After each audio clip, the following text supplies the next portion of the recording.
दोस्तों, कैसे हैं आप। तो आजकल दोस्तों, जैसा कि आपको पता ही होगा कि श्राद्ध चल रहे हैं और श्राद्धों में हमारे हिंदू लोगों में बहुत ही गंभीरता से इसको लिया जाता है, बहुत ही श्रद्धा से इसको मनाया जाता है। तो मैं दो तीन मोटी मोटी बातें कहूँगा आपसे।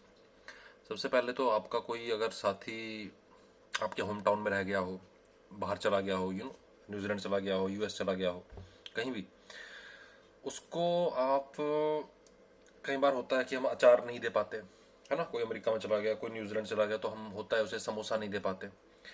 तो आप एक दिन ऐसा कीजिए, श्राद्धों में या बिना श्राद्ध के आप खुद खा लीजिए समोसा, खुद खा लीजिए वो अचार जो उसको आप टेस्ट कराना चाहते हैं, जो भेजना चाहते हैं। उसको पार्सल मत कीजिए, उसको इंडियन पोस्ट यूज मत कीजिए, है ना।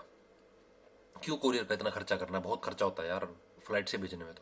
तो आप ये ट्राई कीजिए, क्योंकि आपके पेट में जो जाता है वो आपके पितरों में तो चला जाता है, जो 10 साल पहले चले गए, 20 साल पहले चले गए, दादाजी को परदादाजी अभी तक खा रहे हैं आपके पेट से, नाना जी।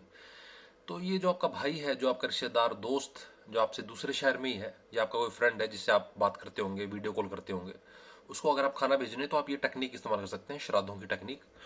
और इसमें क्या है कि खर्चा कुछ है नहीं, फल पूरा का पूरा। जो मरे हुए आदमी को, जब आपने जो खाया, आपके पेट में से मरे हुआ आदमी अगर उस तक पहुंच रहा है वो, है ना, तो ये तो पास की बात है। तो जिंदा आदमी है, इससे तो ज्यादा बढ़िया कनेक्शन बनेगा। इसी दुनिया का आदमी है, किसी और दुनिया का आदमी भी नहीं है। दूसरी बात, कुछ शब्द है हमारे पास, कुप्रथा और कुरीति। कुप्रथा अगर आप देखें तो ये शब्द ही नहीं होता हमारी हिंदी डिक्शनरी में। अगर कोई, सभी प्रथाएं अच्छी प्रथा होती, सुप्रथा होती या सुरीति होती। तो ये जो दो दो शब्द है ना, वो बने इसलिए हैं क्योंकि कुछ प्रथाएं होती हैं, कुछ प्रथाएं बुरी होती हैं और वो अर्थहीन होती हैं। इस शब्द पे आप ध्यान दीजिए, अर्थहीन।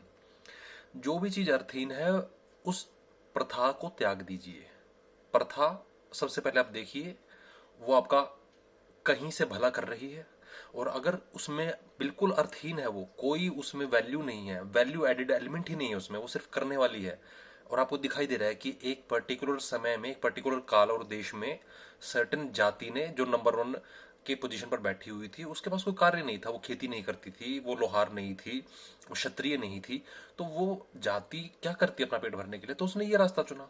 उसने एक ईश्वर को गढ़ा, और उसके नीचे जितने भी लोग थे, उन्होंने कहा कि हमारा डायरेक्ट कनेक्शन है उस दुनिया से, और जो मर गए हैं उनके साथ, तो आपको अगर कुछ भेजना है उनको, भोजन, पैसा, खाट, छतरी, हमारे थ्रू चला जाएगा। आप हमें भोजन करा दीजिए, हमारा, हमसे वो ले लेंगे, जो आप कौवों को करवा दीजिए। अब कौवों के पेट में और आपके जो पूर्वज थे, दादाजी परदादाजी, उनके पेट में कुछ फर्क होगा ना, थोड़ा ज्यादा ही खाते होंगे कौवे से, मुझे लगता है। तो कौवे क्योंकि थोड़े से उड़ते हुए आ जाते हैं, आसमान से आ जाते हैं, काले काले होते हैं, तो थोड़ा मृत्यु का सूचक लगते हैं, तो वो इस तरह से कलर वलर डिफाइन किए हुए हैं इन्होंने। तो आप कोशिश कीजिए थोड़ा सा अर्थ ढूंढने की हर प्रथा में। हर प्रथा मैं कह रहा हूँ बुरी नहीं होती, और इसी तरह से हर प्रथा जो है वो अर्थपूर्ण नहीं होती। तो अर्थहीनता ढूंढिए जो आप प्रथा कर रहे हैं, उससे वाकई में क्या आपकी उन्नति हो रही है। आपके दादाजी परदादाजी इस टाइम मुझे लगता है पूड़ियों में बहुत कम इंटरेस्टेड होंगे, या अचार में बहुत कम इंटरेस्टेड होंगे, है ना, जो आपने डाल के रखा हुआ है श्राद्ध के लिए। आप वो इस चीज में इंटरेस्टेड होंगे ज्यादा कि आप अपने जीवन की उन्नति कर रहे हैं या नहीं कर रहे, क्योंकि वो जब जीवित थे तब भी उनकी इस बात में काफी दिलचस्पी थी कि आपका जीवन उन्नति कर रहा है नहीं कर रहा।